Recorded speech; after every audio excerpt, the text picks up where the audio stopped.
You were a superstar. Breeders' Cup legend Arazi dies at the age of 32 and his brilliance at the Breeders' Cup. He did something that has never been forgotten. Arazi, one of the most scintillating winners in Breeders' Cup history, has died at the grand age of 32. The chestnut with 3 white sarks and a recognizable crooked blaze produced a memorable display in the Juvenile in 1991, capping a 7-race unbeaten campaign at 2. Commentator Tom Durkin called, and Arazi runs right by him.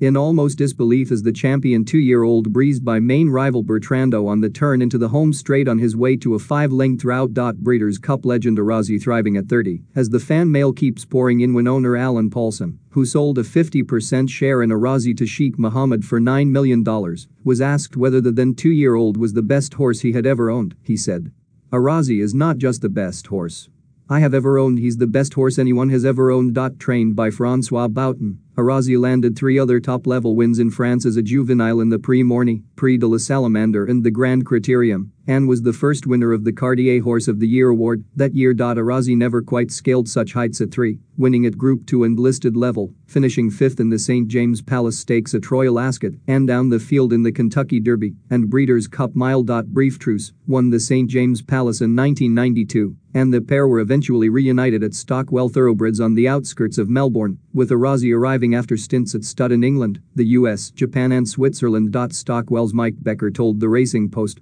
"The day had to come, but it was a nice and very peaceful way for him to go. It's been an honor never lost on us to have been guardians to such a beloved horse and a superstar. It will be a different place without him to wake up to, as he was a cheeky old fella. He lived a great life and was so highly regarded in the US and UK. Racing fans around the world always remembered him, and his memory has never been diminished over the years.